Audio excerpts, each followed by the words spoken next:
अस्सलाम वालेकुम, this is Amar academy from online Quran and biology learning. बच्चों, आज हम 9th क्लास की बायो के साथ आपके सामने हाजिर हैं और आज का जो हमारा टॉपिक है वो आपके सामने लिखा हुआ है, जिसको हम नाम देते हैं सिग्निफिकेंस ऑफ माइटोसिस। आज हम माइटोसिस की जो अहमियत है उसके बारे में पढ़ेंगे कि इसका क्या रोल है। अगर ये ना हो तो फिर क्या होगा, तो इससे क्या नुकसान हो सकता है और इसके क्या-क्या फ़ायदे हैं, ये सारी चीज़ें हम डिस्कस करेंगे। इससे पहले जो हमने पढ़ा था वो हमने साइटोकाइनेसिस और कैरियोकाइनेसिस, जिसमें हमने मेटाफ़ेज़, एनाफ़ेज़, टेलोफ़ेज़ और साइटोकाइनेसिस जो प्लांट में और एनिमल्स में कैसे होती है, ये जो टॉपिक था ये हमने स्टडी किया था। और जो हमारे पास ये बनता है, ये साइटोकाइनेसिस एनिमल में और प्लांट में कैसे होती है, और हमने ये साइकिल पूरा डिटेल में स्टडी किया था। आज हमारा जो टॉपिक है वो है हमारे पास सिग्निफिकेंस ऑफ माइटोसिस। आज हम रीड आउट करेंगे। तो बच्चों, स्टार्ट करने से पहले अगर आपने मेरा चैनल सब्सक्राइब नहीं किया तो सब्सक्राइब कर ले, बेल आइकन को ऑन कर ले और अपने फ्रेंड्स और फैमिली मेम्बर्स को शेयर करें। जी बच्चों, स्टार्ट करते हैं सिग्निफिकेंस ऑफ माइटोसिस। तो यहाँ पे सबसे पहले लिखा हुआ है importance of mitosis is the maintenance of the chromosomal set. इसकी जो मेन इम्पोर्टेंस है वो ये है कि ये क्रोमोसोमल सेट को मेंटेन करती है। ठीक है, एक जैसा रखती है। जैसे आगे बता रहा है, each daughter cells receive chromosome that are alike in composition and equal number to the chromosome of parent cells। यानी कि जैसी पेरेंट सेल्स के अंदर क्रोमोसोम्स की कंपोजिशन होती है, बनावट होती है और जितनी उनके अंदर नंबरिंग होती है, माइटोसिस अगले जो पैदा होने वाले डॉटर सेल्स होते हैं उनके अंदर भी वही कंपोजिशन रखता है और जो नंबरिंग है वो भी वही रखता है, उसमें चेंज नहीं करता। ठीक है, ये इसकी सिग्निफिकेंट में बता रहा है इंट्रोडक्शन में। और अब हम चलते हैं, हमारे पास जो फर्स्ट वाला पॉइंट है वो हमारे पास है डेवलपमेंट एंड ग्रोथ। हमने डेवलपमेंट एंड ग्रोथ को देखना है। तो बच्चों, रीडिंग करने से पहले आप इस डायग्राम को देखें। ये है हमारे पास एक सेल जिसको हम नाम देते हैं जाइगोट। ये जाइगोट है जो कि वन सेल होता है और इसमें माइटोसिस होती है तो एक से दो सेल्स बन जाते हैं, फिर माइटोसिस होती है तो मैनी सेल्स बनते हैं, माइटोसिस से फिर आगे एम्ब्रियो बनता है और एम्ब्रियो से एक फीटस जो है वो प्रोड्यूस हो जाता है।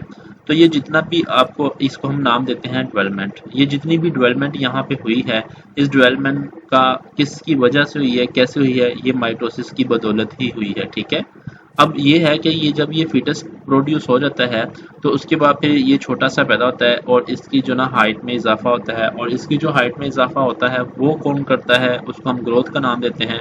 वो जो ग्रोथ होती है वो भी जो है ना वो माइटोसिस ही करती है। ठीक है, तो ये पहली इसकी सिग्निफिकेंट थी जो कि डेवलपमेंट करता है और ग्रोथ करता है। तो यहाँ पे बता रहा है कि the number of cells within an organism increase by mitosis. एक जानदार में जो सेल्स होते हैं उनकी जो नंबरिंग में इजाफा होता है वो माइटोसिस से ही होता है। This is the basic development of multicellular body from a single zygote. कहते हैं ये बेसिक डेवलपमेंट होती है जैसे कि एक सिंगल सेल से मल्टीसेलुलर ऑर्गेनिज्म का पैदा होना, जैसे कि आपके सामने ये है। और जाइगोट आल्सो बेसिक, और जाइगोट एक बेसिक वो चीज़ होती है जिसमें जो है ना वो सारी खसूसियत होती हैं जो कि मल्टीसेलुलर बॉडी को पैदा कर सकता है। तो ये था हमारे पास पहला स्टेप जो कि डेवलपमेंट एंड ग्रोथ का था। ये डेवलपमेंट आपको दिखाई गई है और हाइट में इजाफा होना वो ग्रोथ होती है। अब हम चलते हैं इसके सेकंड पॉइंट की तरफ जो कि हमारे पास है सेल रिप्लेसमेंट। ये सेल को रिप्लेसमेंट भी करता है।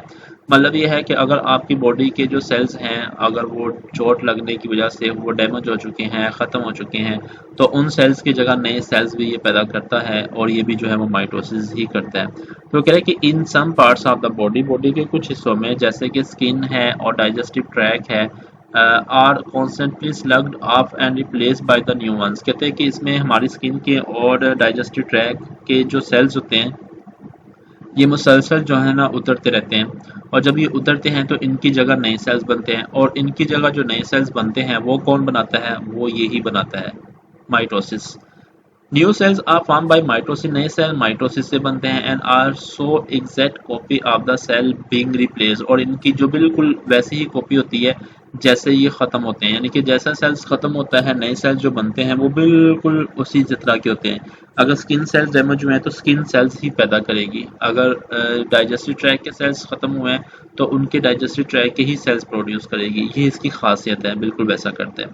तो दूसरी एग्जांपल यहाँ पे ये बता रहा है कि जो हमारे रेड ब्लड सेल्स होते हैं उसमें उनका जो जिंदगी का वक्फा होता है, लाइफ स्पैन होता है, वो 4 मंथ का होता है, 4 महीने का, यानी कि 120 दिन का, और 120 दिन बाद ये फिर ख़त्म हो जाते हैं और इसकी जगह फिर नए सेल्स बनते हैं। जो इसकी जगह नए सेल्स बनते हैं वो कौन बना रहा है, वो भी माइटोसिस ही बना रही है। इसका मतलब ये हुआ कि बच्चों कि हमारा रेड ब्लड सेल्स जो है वो 120 दिन बाद ख़त्म हो जाते हैं, तो फिर नए सेल्स बनते हैं। ये जो नए सेल्स बनते हैं वो भी माइटोसिस की वजह से ही बनते हैं, ठीक है। ये चीज़ आपने याद रखनी है, जिसकी वजह से हमारा जो ब्लड है वो क्या रहता है, तरोताज़ा रहता है, ठीक है, फ्रेश रहता है। तो उसके बाद फिर हमारे पास आ जाती है रीजनरेशन। हम रीजनरेशन की बात करते हैं, और रीजनरेशन जो है इसका मतलब ये होता है कि अगर कोई ऑर्गन ख़त्म हो गया है तो उसको दोबारा ग्रो करना, ये काम कहलाता है रीजनरेशन। अब हम इसकी बात करेंगे।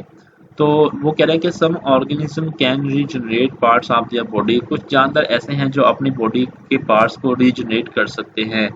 The production of new sales is achieve by the mitosis. और ये इसमें जो बॉडी ऑर्गन्स खत्म हुए हैं और ये जो दोबारा नहीं आएंगे, ये सारे के सारे माइटोसिस की वजह से आएंगे। इसकी एग्जांपल दे रहा है कि सी स्टार जो है वो रीजनरेट अब लॉस्ट आर्म, वो अपना ज़ाया हुआ जो आर्म है वो माइटोसिस के थ्रू करती है। तो बच्चों ये आपको एक स्टारफिश या सी स्टार आपको नज़र आ रही है, और इसके आर्म को आपको 5 आर्म नज़र आ रहे हैं, जिसमें 1 2 3 4 और 5, ये 5 बाजू हैं इसके। और इसके अलावा ये जो अटैच है ये एक डिस्क से अटैच है, उसको हम नाम देते हैं सेंट्रल डिस्क। ये सेंट्रल डिस्क है, ठीक है, इसके साथ ये अटैच है। अगर आप इसका कोई भी बाजू या आर्म काट देंगे, यहाँ से कट कर दें ये वाला, या चाहे यहाँ से कट कर दें, यहाँ से कर दें, यहाँ से कर दें, तो अगर आप इसको काट देंगे तो ये जो आर्म है या बाजू है ये दोबारा ग्रो कर लेंगे, ये दोबारा पैदा हो जाएंगे। तो ये जो दोबारा पैदा हो रहे हैं, दोबारा ग्रो कर रहे हैं, ये कौन कर रहा है, ये भी माइटोसिस ही कर रही है, ठीक है।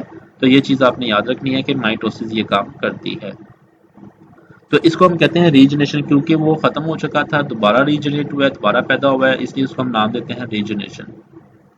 नेक्स्ट हमारे पास है एसेक्सुअल रिप्रोडक्शन। एसेक्सुअल रिप्रोडक्शन की बात करते हैं, वो भी जो है वो माइटोसिस की बदौलत ही होती है। तो कह रहा है कि some organism produce genetically similar offspring through asexual reproduction. कुछ जानदार ऐसे हैं कि जो बिल्कुल अपने जैसे बच्चे पैदा करते हैं, लेकिन उसमें सेक्सुअल प्रोडक्शन नहीं, एसेक्सुअल प्रोडक्शन के जरिए करते हैं। Mitosis is the mean of asexual production. और ये जो एसेक्सुअल प्रोडक्शन का जरिया है, जराए है, वो कौन है, वो माइटोसिस है। माइटोसिस ही पैदा करती है। For example hydra reproduce asexual by budding. Hydra जो है वो एसेक्सुअल तरीके से पैदा होता है, कैसे, बडिंग के जरिए। The cells at the surface of the hydra undergo mitosis and call the birds. कहते हैं उसमें जो सेल्स होते हैं वो माइटोसिस करते हैं। माइटोसिस करने की वजह से वहाँ पे एक छोटा सा उभार बनता है जिसको हम बर्ड कहते हैं। तो बच्चों ये बर्ड की डेफिनेशन है, इसको आप फाइंड आउट कर लें। माइटोसिस कंटिन्यू, फिर माइटोसिस कंटिन्यू रहती है in the cells of bird. Bird के अंदर माइटोसिस कंटिन्यू रहती है, ग्रो अ न्यू इंडिविजुअल, और एक नया जानवर पैदा कर देती है। The same happen during asexual production. यही चीज़ एसेक्सुअल प्रोडक्शन प्लांट में भी होती है। तो ये मैं आपको थोड़ा सा समझा देता हूँ, मैंने रीडिंग तो कर दी है। ये आपके सामने एक हाइड्रा है, और ये देखें ये हाइड्रा, ये एक हाइड्रा है, ये जो लाइन जा रही है, ठीक है। अब होता कुछ इस तरह से है कि जब इन्होंने अपने आप को प्रोड्यूस करना होता है तो इनके क्या होता है कि इनके अंदर माइटोसिस होती है। माइटोसिस बॉडी के किसी भी हिस्से में हो सकती है, चाहे यहाँ पे हो, यहाँ पे हो, लेकिन इसके माइटोसिस यहाँ पे हो रही है। जब यहाँ पे माइटोसिस होती है तो यहाँ पे सेल्स इकट्ठे हो जाते हैं और एक छोटा सा बड बन जाता है, उपहार बन जाता है, जिसको हम कहते हैं बड। तो ये देखें ये बड बना है। अब बड के अंदर माइटोसिस कंटिन्यू रहेगी, यानी कि माइटोसिस होती रहेगी, और जैसे ही माइटोसिस होगी तो ये जो बड है ये साइज में ग्रो करेगा, और जैसे जैसे ग्रो करता जाएगा तो ये बिल्कुल एक नया हाइड्रा इस जैसा बन जाएगा, ठीक है। और फिर ये जब हाइड्रा बन जाएगा तो ये इससे अलग हो जाएगा। कुछ जानदार अलग हो जाते हैं, कुछ जानदार जो है वो जुड़े हुए रहते हैं, तो ये इससे अलग होकर एक नया जानदार पैदा कर देगा। इस वजह से यहाँ पे एक हाइड्रा से एक नया हाइड्रा प्रोड्यूस हो गया। इस चीज़ को हम नाम देते हैं बडिंग। और ये जो बडिंग का प्रोसेस होता है वो कहाँ से होता है, वो माइटोसिस से के जरिए ही होता है, ठीक है। तो फॉर एग्जांपल हाइड्रा यहाँ से लेके, हाइड्रा से लेके तो न्यू इंडिविजुअल तक, यहाँ पे ये प्रोसेस बता रहा है हाइड्रा का, और सॉरी प्रोसेस बता रहा है बडिंग का। और बडिंग का जो प्रोसेस होता है वो कैसे होता है, वो माइटोसिस के थ्रू ही होता है। तो ये बताना चाह रहा था। दूसरा ये है कि यहाँ पे ये जो प्रोपागेशन होती है, यानी कि प्लांट में प्रोपागेशन जो करते हैं, इसका मतलब है कि जो ग्रोथ होती है, जो रिप्रोडक्शन होती है प्लांट में, वो भी जो है वो एसेक्सुअल प्रोडक्शन के जरिए होती है। और एसेक्सुअल प्रोडक्शन में कैसे होती है, वो माइटोसिस की बदौलत होती है, यानी कि करता है इसको माइटोसिस ही है, ठीक है। तो ये एसेक्सुअल प्रोडक्शन बता रहा था हाइड्रा में और इसमें प्लांट्स में। तो ये आपने याद रखनी है। नेक्स्ट हम चलते हैं, हमारे पास ये है कि ये इसकी इम्पोर्टेंस थी। तो बच्चों ये चार इम्पोर्टेंस की बताई गई हैं, वो हमारे पास फर्स्ट वाली है डेवलपमेंट एंड ग्रोथ है, फिर उसके बाद सेल रिप्लेसमेंट है, उसके बाद रीजनरेशन है, और फोर्थ वाली एसेक्सुअल प्रोडक्शन है, जो आप चारों पढ़ चुके हैं। ये तो थी इसकी इम्पोर्टेंस। अब अगर इसमें एरर आ जाए तो फिर क्या होता है, वो हमने देखना है कि एरर आ जाए तो फिर क्या होता है। तो एरर इन माइटोसिस देखते हैं। एरर आ जाए तो फिर हमारी बॉडी में कौन सा ऐसा चीज़ है जो प्रोड्यूस होती है। तो यहाँ पे सबसे पहले ये कह रहा है कि error in the control of mitosis में काज कैंसर। अगर माइटोसिस के कंट्रोल में एरर आ जाए तो फिर कैंसर होता है बच्चों, फिर कैंसर हो जाता है। ठीक है, तो कैंसर जो होता है वो माइटोसिस में एरर की वजह से ही होता है। तो ये चीज़ आपने याद रखनी है। ऑल सेल्स हैव जीन्स, जितने भी सेल्स होते हैं हमारी बॉडी में उनके पास जीन्स होती है। That control the timing and number of the mitosis, जो क्या करता है कि माइटोसिस की टाइमिंग को कंट्रोल करता है। माइटोसिस की टाइमिंग को भी कंट्रोल करता है, माइटोसिस की नंबरिंग को भी कंट्रोल करता है। अगर एक ह्यूमन बींग में 46 क्रोमोसोम्स है तो वो ह्यूमन बींग में 46 क्रोमोसोम्स ही रहेंगे, वो चेंज नहीं होंगे। और एक कहाँ कहाँ पे टाइम, यानी कि किस टाइम माइटोसिस करनी है, कहाँ पे नहीं करनी, ये भी जो है ये भी कंट्रोल करते हैं जीन्स। समटाइम्स बाज़ औक़ात ये होता है कि जीन्स में होती है म्यूटेशन। म्यूटेशन का मतलब तब्दीली। Sometimes mutation occur in such genes, ऐसे जीन्स में म्यूटेशन होती है। And cells continue to divide, और जो सेल्स हैं वो मुसलसल डिवाइड होते रहते हैं। इट रिजल्ट, जिसके नतीजे में क्या होता है, it result the growth of abnormal cells called tumour. उसकी वजह से ये होता है कि अबनॉर्मल सेल्स बनते हैं और उस अबनॉर्मल सेल्स को हम नाम देते हैं ट्यूमर का। ठीक है, ये पॉइंट आउट कर लें, यहाँ से समटाइम से लेके यहाँ तक ये ट्यूमर्स होता है। ट्यूमर्स होता है पोरा फिंसी वगैरह जो होता है उसको हम ट्यूमर्स कहते हैं, जो कैंसर की वजह से पैदा होता है। तो ये जो म्यूटेशन होती है इसकी वजह से। अब आप ये सोचेंगे कि म्यूटेशन क्यों होती है, तो बच्चों म्यूटेशन की बहुत सारी वजूहात हो सकती हैं। इन्वायरमेंटल फैक्टर भी हो सकता है उसके अंदर, और उसके अलावा हार्मोनल डिस्टर्बेंस भी हो सकती है, और भी बहुत सारे फैक्टर्स हो सकते हैं। वो अभी तो नहीं, वो आप आगे जाके जो ना वो डिस्कस करेंगे वो कौन कौन से फैक्टर होते हैं। तो म्यूटेशन होती है तब्दीली होना, चेंज होना, यानी कि अगर जीन्स में तब्दीली आ जाए, चेंज आ जाए, तो उस चीज़ को हम नाम देते हैं कि वो क्या है, वो है ट्यूमर्स, यानी कि कैंसर पैदा होता है। अब ये जो ट्यूमर्स होता है ये दो किस्म का होता है। As long as these tumour remain in their original location they are called benign tumour. दो टाइप का होता है। तो वो यहाँ पे डेफिनेशन बता रहा है, कहता है कि अगर ये ट्यूमर्स जो है, जो बना है, अगर ये अपनी ओरिजिनल लोकेशन पे रहेगा, जहाँ पे निकला है वहीं पे रहेगा, तो इसको हम नाम देंगे, इस ट्यूमर्स को बिनाइन ट्यूमर्स। ठीक है, इसको हम क्या नाम देंगे, बिनाइन ट्यूमर्स नाम देंगे। बट ये बिनाइन ट्यूमर्स की डेफिनेशन पॉइंट आउट कर ले, आगे वो एक और डेफिनेशन बता रहा है, but if they invade other tissue, अगर ये अपनी जगह पे तो है ही है लेकिन ये साथ वाले टिश्यू के ऊपर भी अटैक करता है, दे आर कॉल्ड मलिग्नेंट, यानी कि कैंसरस ट्यूमर। तो इसको हम मलिग्नेंट या कैंसरस ट्यूमर कहते हैं।